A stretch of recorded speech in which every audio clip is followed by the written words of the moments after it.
Olá, mulheres! Aqui quem fala é Viviane Martinello, do Esposas que Oram. Nós estamos hoje iniciando um novo projeto com um coração muito feliz. Orações poderosas para esposas. Cubra o seu marido de bênçãos e fortaleça o seu casamento, da Sharon Jaynes, da editora Thomas Nelson Brasil.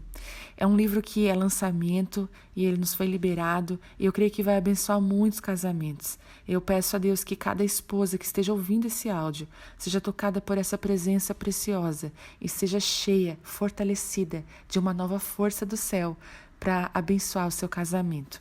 Esse livro ele vai ser feito em duas partes. A primeira nós vamos explicar algumas coisas, a autora dá alguns pareceres e depois nós vamos ter aí 30 dias de orações pelos maridos, cada dia específico. Então vamos lá? Vamos iniciar? O poder e o propósito da oração. Eu ainda consigo me lembrar de estar isolada na sala das noivas da nossa igreja um pouco antes de o organista começar a tocar para os convidados mais adiantados. Enquanto estava sentada diante de um grande espelho dourado, tentando não manchar o meu vestido, eu sonhava com um homem que receberia como marido ao final da cerimônia. Ele era tudo o que eu sempre sonhara: belo, inteligente, ambicioso e forte. E o principal, ele tinha um relacionamento profundamente íntimo com Jesus.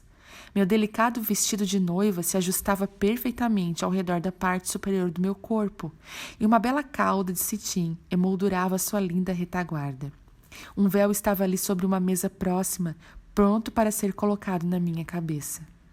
O buquê de rosas brancas chamava a atenção e também aguardava o momento de ser carregado por mim.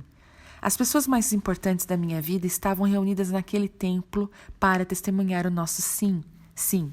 Aquele foi um dia feliz. Enquanto eu observava meu reflexo com o coração cheio de esperança e promessas, um pensamento desagradável interrompeu a minha meditação. Não são todas as noivas que se sentem assim? O que poderia dar tão errado a ponto de um percentual tão elevado de casamentos terminar em divórcio? Estaria eu enganando a mim mesma? Seria eu tão diferente assim das milhares de noivas que adentraram aquele corredor antes de mim? Naquele momento eu decidi que dedicaria todas as minhas forças para fazer do meu casamento um sucesso.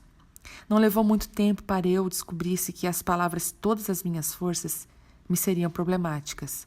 As minhas forças não eram suficientes. O conto de fadas sempre termina com um clássico e foram felizes para sempre. Porém, se nós pudéssemos ler o epílogo daquelas histórias em que as pessoas caminham de mãos dadas rumo ao pôr do sol, nós provavelmente o encontraríamos brigas diárias, decisões potencialmente divisivas e discussões furiosas espalhadas por todo o relacionamento. Os contos de fada terminam sem nos revelar a verdadeira tensão que existe em se saber quem vai lavar a louça, quem pagará as contas ou quem colocará as crianças para dormir. Eles deixam de lado a parte que trata do incômodo que passamos nos feriados com parentes, da frequência de intimidade, do impasse sobre quem vai gastar dinheiro nessa ou aquela coisa. Nós repetimos ingenuamente as palavras na alegria e na tristeza e depois ficamos chocados quando nos deparamos com o primeiro indício de tristeza que se apresenta com a sua face horrorosa. A oração pode mudar tudo. Se não for uma mulher recém-casada, você provavelmente já deve ter percebido que uma união abençoada não prospera sem muito trabalho da nossa parte. Eu ouso afirmar que nosso trabalho, mais importante como esposa, é feito de joelhos. O salmista escreveu: "Se não for o Senhor o construtor da casa, será inútil trabalhar na construção. Se não é o Senhor que vigia a cidade, será inútil a sentinela montar a sua guarda." Salmo 127:1. Somente Deus poderá proteger verdadeiramente o seu casamento e o seu marido. E Ele convida você a participar da liberação do seu poder por meio da oração por seu marido e a girar a chave que abre os celeiros de bênçãos nos céus para que elas sejam derramadas sobre a vida dele. Loise viu isso acontecer com o seu marido Alan, de forma milagrosa. Alan era um homem rude, criado por uma mãe solteira com 5 irmãos. Durante a Grande Depressão, no início da década de 1930, ele aprendeu como abrir o seu caminho ao longo da vida e se destacar no meio da humanidade com sua força e determinação totais. Casou-se aos 19 anos, teve o primeiro filho aos 20 e depois uma menina aos 24. Nas 2 décadas seguintes, passou de motorista de caminhão de entrega de uma madeireira a sócio proprietário e presidente de uma loja de materiais de construção no leste da Carolina do Norte. Alan bebia muito, batia na esposa e aterrorizava emocionalmente os filhos. Ele era viciado em jogos, pornografia e mantinha relacionamentos questionáveis ligados a uma série de vícios horríveis. Porém, quando sua filha adolescente se converteu a Cristo e passou a orar pela família, Deus, em sua infinita graça, começou a esculpir o coração duro e orgulhoso de Alan.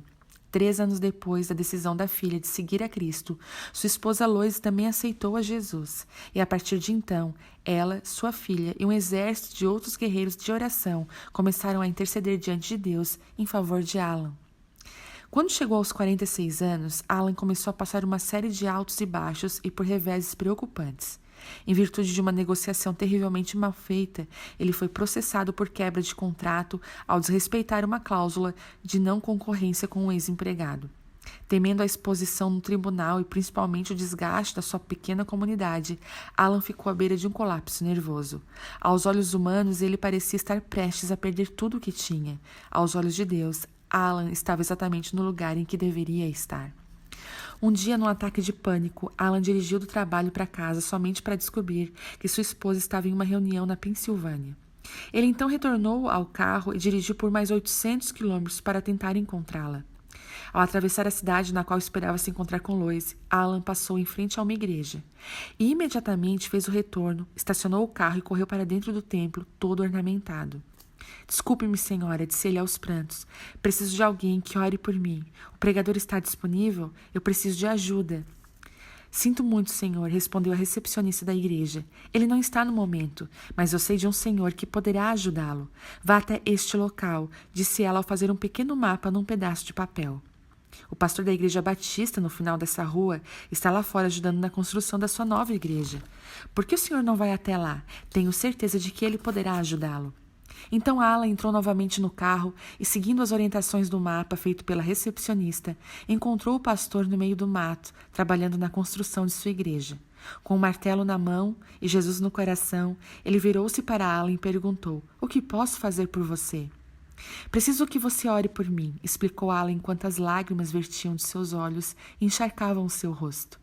"Vamos sentar aqui mesmo neste tronco enquanto você me conta o que está acontecendo." Por muitas horas, Alan ficou ali sentado com um companheiro do ramo da construção e lhe contou tudo o que havia feito.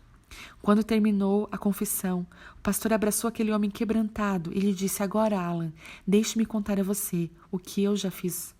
Mais tarde, Alan explicou: "Eu disse àquele homem tudo o que eu fiz. Então ele me contou que havia feito exatamente as mesmas coisas, e eu descobri que Deus pode perdoar aquele homem e fazer dele um pregador da sua palavra.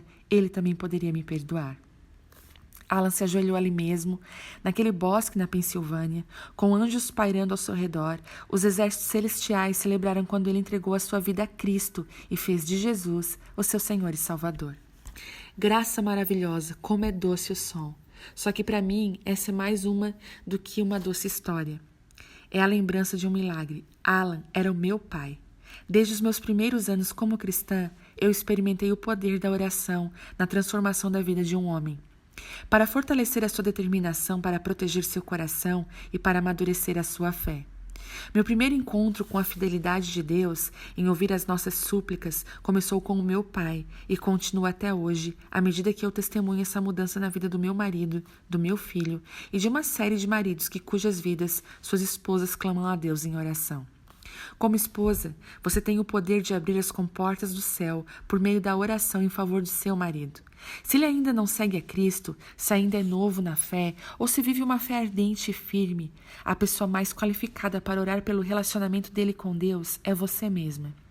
Independentemente de onde seu marido está no trajeto entre a descrença e a fidelidade, quero incentivá-la a orar com a certeza daquilo que esperamos e a prova das coisas que não vemos. Hebreus 11:1. Porém, antes de passarmos para a oração por nossos maridos, convido a você a analisar seu papel como guerreira de oração, o poder e o propósito da intercessão e as promessas da oração persistente. Começaremos analisando o primeiro casal de todas as épocas, Adão e Eva. Então Deus criou uma Ezer. No princípio, Essas duas pequenas palavras estão repletas de expectativas. E Deus não nos decepciona. Gênesis 1:1 nos diz que no princípio Deus criou os céus e a terra. E disse Deus, haja, e assim as coisas passaram a existir. Mediante a palavra do Senhor foram feitos os céus e os corpos celestes pelo sopro de sua boca. Salmo 33:6. Deus decorou o céu com o sol, a lua e as estrelas, separou os mares da terra, espalhou sementes de toda espécie no solo e liberou renovadas de pássaros no céu, enxames de insetos no ar e cardumes de peixes no mar. No sexto dia, Deus abriu todos os animais que rastejavam e fechou o seu labor com uma obra-prima. Então disse Deus, façamos o homem à nossa imagem e conforme a nossa semelhança. Domine ele sobre os peixes do mar, sobre as aves do céu, sobre os grandes animais de toda a terra e sobre todos os pequenos animais que se movem rente ao chão. Gênesis 1:26. Então, como se o autor realmente desejasse que nós entendêssemos por completo o que ocorreu durante a primeira semana da existência da Terra, ele pegou a sua pena e contou a história novamente. Em Gênesis 2:4, ele retoma a narrativa. Essa é a história das origens dos céus e da Terra no tempo em que foram criados. Só que dessa vez, quando o autor chega à parte que fala da criação do homem, ele discorreu sobre os pensamentos de Deus, algo depois de ter formado Adão e ter soprado fôlego de vida nos seus pulmões. Deus se sentou, percebeu que o homem estava só e tomou uma decisão. Não é bom que o homem esteja só. Gênesis 2:18. É aí que você entra na história. Farei para ele alguém que o auxilie e lhe corresponda, declarou Deus. Assim, Deus se pôs a modelar a sua obra de arte final, o toque que coroaria a sua criação, a mulher.